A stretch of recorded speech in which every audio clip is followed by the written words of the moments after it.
All right, guys, so we looked at in the last video how interactions can move into the fight. We looked at how confrontations can move into the fight. We looked at how both of those have to go through pre-attack indicators before they lead into the fight. So what we're going to look at now is we're going to look at those pre-attack indicators. So first thing that we're going to have to understand is that in order for you to be in that close range type combatives type fight, the first thing that's going to happen is that the individual is going to need a close range on you. So again, going back to that interaction and that ambush, this is where an individual may use that interaction. Hey man, that's a really nice car, in order to close distance because it's somewhat innocuous and disarming for you, as he's using that space and that time, and he's using that technique in order to close that distance and to get within range. Now, we've talked about before in the past, we've talked about that bubble that we all have a tendency to have. As this individual starts to close range on you, understand that 9 times out of 10, that individual is not going to close inside that bubble. We all just have this inherent cultural knowledge, and it is based on culture to a certain degree, but we all have this cultural knowledge that just outside of arm's reach is typically as far out as our acquaintance bubble extends. So as this guy comes up to you, if he's coming up and he's, getting right here, that's a good clue. Like he should not be that close, okay? That should be a pre-attack indicator. But as this guy starts to close range on me, I'm immediately starting to take into consideration, I'm starting to process in my mind, I'm starting to move from that observation in the OODA loop now into orientation, where I'm no longer taking in as much information about the generalities around me, and I'm now focused more specifically on this individual who is coming in and approaching me. So we're looking at pre-attack indicators. He starts to close range. He gets just outside of our bubble, and he's having this conversation with us. And we want to look for next, we want to look for the weight shift. So one of the things that we're going to see is that in anything that I do, we have a tendency, from a non-confrontational type posture, we have a tendency to approach each other on what we call the parallel line. And this is where I'm facing the guy that I'm talking to. This, I think we can agree, if I were talking to you in this manner, this would be uncharacteristic and would make you feel very uncomfortable if I approached you that way in a parking lot. So we approach on the parallel line. I'm squared up to you, and I'm just like, hey man, what's up? It's a nice car, so on and so forth. And we're just kind of looking at your car and stuff, and that, that would seem very innocuous and just non-threatening in that type of situation. So the first thing that we're going to see is that I closed that distance and I got just outside your bubble. The next thing that we're going to look for is we're going to look for that weight shift. All right. So in order for me to be able to act out and to perpetrate any kind of violence on you, assuming that I'm empty hands at this situation, if I'm going to start striking you, or I'm going to come in and try and choke you or grab a hold of you or whatever, the first thing that's going to happen is as I approach on that parallel line, there's going to be a weight shift. I'm going to end up having to shift weight on one leg so that I can close that distance in order to be able to get on you, to be able to control you, to be able to generate power. Everything that I'm going to do is going to start with a potential weight shift here.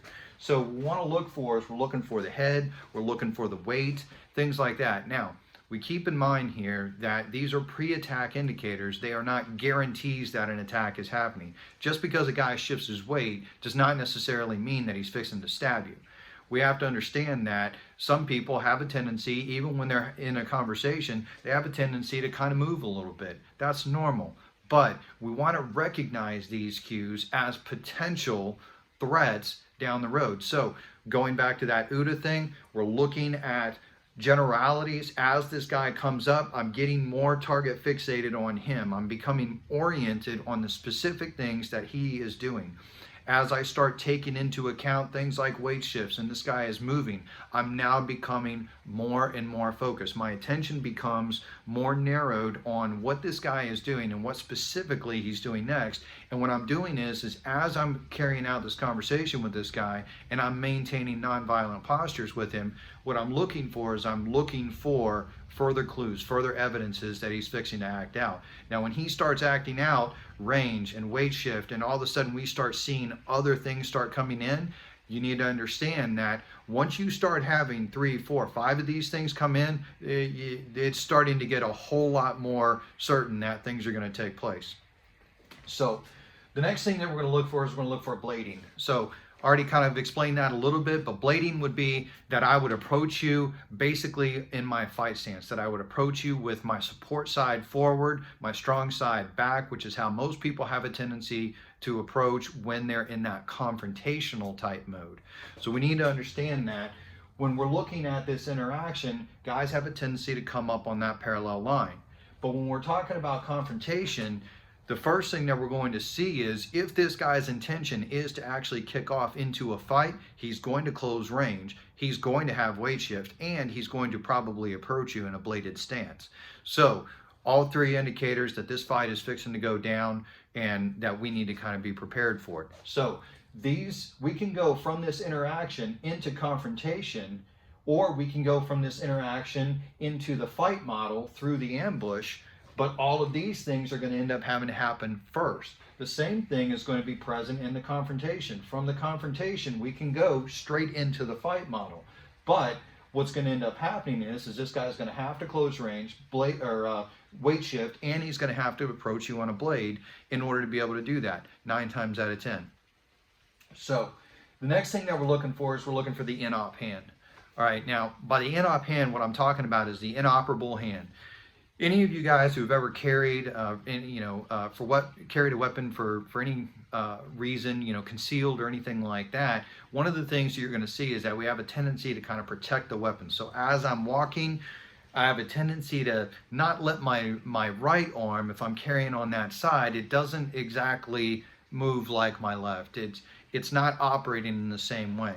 By the same token, you guys who've ever carried, in Florida and you're wearing a t-shirt, things like that, as the wind starts blowing, it has a tendency to just print hugely. So what you'll see is you'll see a guy take his hand on his weapon side and you'll bring it across and try and mask where that's mimicking or where that weapon is printing. So we need to look for that in-op hand in particular as that guy is coming up. Now, the sooner we recognize these pre-attack indicators, the better off we're going to be. The further along in that OODA loop we're going to be. And the further along in the OODA loop we're going to be, that's going to determine whether or not we're on the action side or the reaction side of that particular equation. So when we're looking at that in-op hand, this individual walks up, it's just a casual conversation. Hey man, it's a really nice car, and that arm is not swinging. Boom, that's an indicator right there. It's a possible pre-attack indicator. He comes up, now all of a sudden he starts to close range. He starts to get just outside of my bubble. From there, I start seeing the weight shift. I start seeing the blading, things like that. I mean, at this point, I'm now seeing 4 pre-attack indicators. He's close range. I am now, at this point, guaranteed I'm looking for the ambush. Now, that doesn't necessarily mean that I'm going to just draw and shoot him when I see all these pre-attack indicators present, but it does mean that I am super hyper vigilant looking for something to go down. Like, my spider senses are kicking hard at this point. So, same thing with that confrontation. That in-op hand, as he approaches, he gets out of the vehicle, that's my parking space, and the hand is sitting there and it's guarding something as it comes up. That's an indicator. That's something that is going to strike me as odd. At this point, I am getting ready to either draw and shoot, to get in my vehicle and get out of there, or to close distance on this guy and, put foot to ass. So, whatever.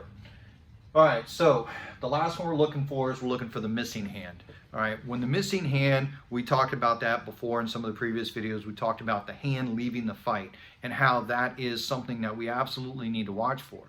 When that hand leaves the fight, I'm in trouble, okay? Especially if all of these other things are present. This is why we talk about it in the class that when that hand leaves the fight, I need to have a response immediately. So I need to be on the action side of this equation. I need to be focused. My OODA loop is kicking at this point. I've observed all of these things generally. Now I see this guy approaching. He's approaching me. I start to see him closing range. I start to see the weight shift. I start to see the blading hand or the blading hips and stuff. I start to see the in-op hand. Now all of a sudden hand leaves the fight. Bam, it's on at this point. But here's the thing. Am I justified now in drawing my gun and shooting this guy just because I saw all these things present and I drew my gun and I shoot him. Absolutely not.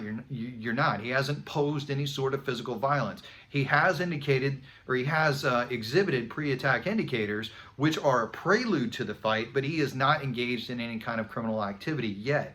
So one thing that we need to kind of keep in mind is that these are things that are going to take place, and I need to have a response to be able to get in on this guy and be able to get further information without getting myself dead in the process or landed in prison. This is where we land on the action side of this equation.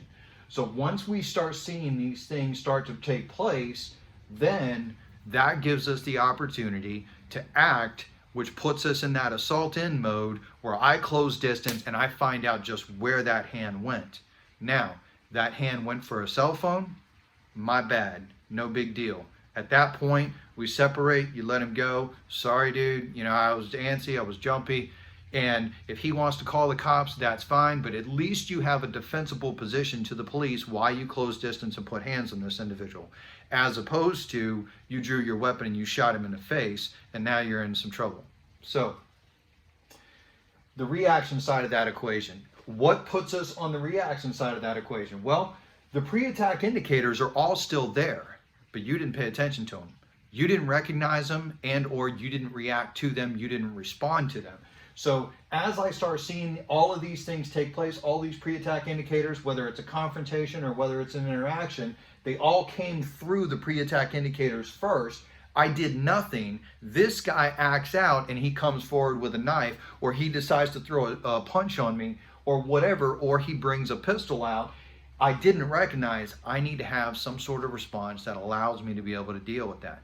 In that particular case, because he closed distance, we're going to use distance to our advantage. He gave us the closeness, which means that even if he does project or present a projectile weapon, I still have to get in close. I still have to get offline. I have to deal with it kind of in that four quads manner, depending on which quadrant he went.